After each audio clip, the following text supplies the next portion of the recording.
A very good morning, everyone. This is Bob Martin with the Nautilus Dry Docks. Again, wanted to share with you an upcoming project. This is a Scale Shipyards U.S. fleet boat, Gato class.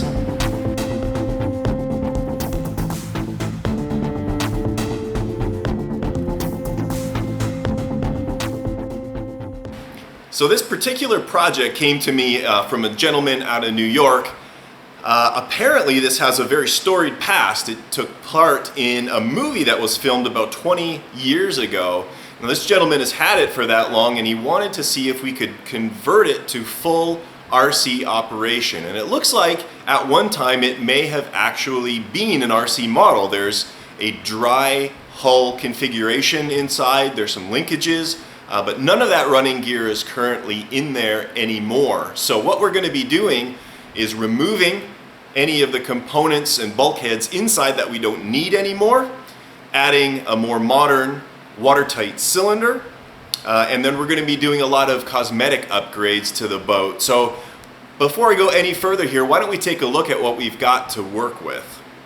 So here is the boat as it arrived to me. It has been painted in just a black scheme with a lot of kind of green weathering, and I think it was actually modeled to look like a sunken Gato. Now it looks like underneath the black paint there is the sort of more standard paint scheme with a a red primer on the lower part of the hull. This is interesting. I just noticed these. We've got ports. It looks like this could potentially be or have run at least an Engel system. So I'll take a closer look once we get inside. I'm not familiar with the Engel Gato kit, but we'll see if we can positively identify it. I was led to believe that this was perhaps a Scale Shipyards hull, but at any rate, we got a wooden deck on the top that's underwent some significant damage. This is all going to need to get replaced. All of the supports are broken out, and of course all of the internal workings of the boat are exposed. Not ideal for a really nice looking boat, and I don't think that will be a major undertaking to repair. Unfortunately, it looks like a lot of the masts and conning tower details got smashed up in shipping, but that shouldn't be too bad. We got missing guns in the front and the back. Again, not too big of a deal. Back end here, we got some kind of funky looking fabricated propellers. We'll see if we can find something a little bit better to go in there. If not, they're not terrible. I'm assuming those are probably actually going to put out a fair decent amount of thrust. They're a nice size. The rear dive planes look like they're functional, but the rudder is seized. We'll have to take a look inside and see what's going on there. But before I do crack into that, I just want to show you what I'll be putting in. This is an older D&E Miniatures 3.5 inch cylinder that I had used, but in exceptionally good condition. You can see it has a nice sizable ballast tank, one that should be adequate to float the boat at its designed waterline. It's a gas style ballast system.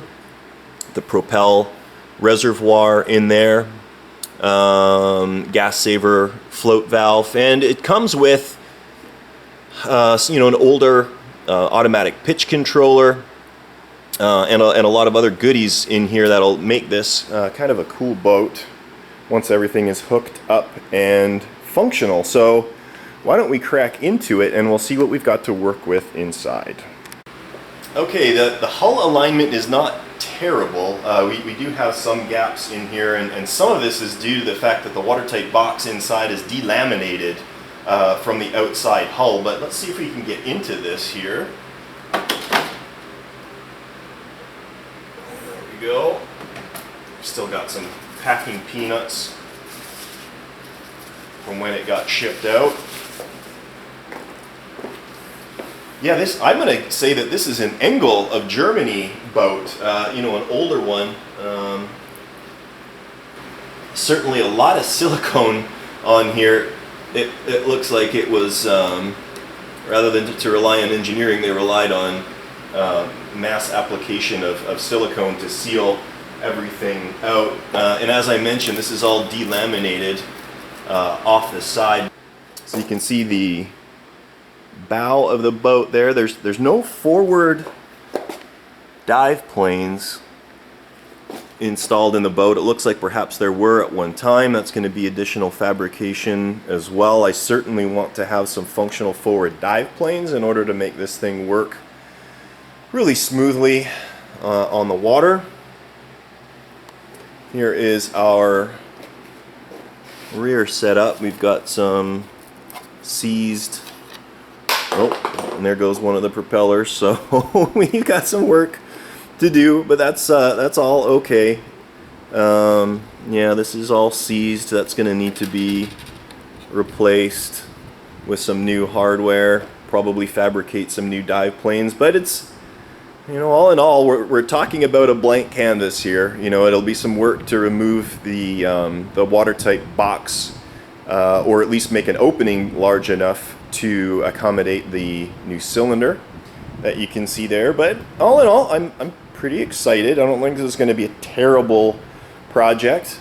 Hopefully you guys will join me. This will be something that I'll try and pound out here fairly quickly in between some of my other projects, such as this very cool Alvin research submarine, which is nearing completion as well. So again, thanks for joining me. Hope you like what you see. If you do, be sure to subscribe. Visit my website at nautilusdrydocks.com. I got lots of cool stuff to check out there for resources and RC subs and things that you can buy if you want to get into the hobby or continue your journey in it.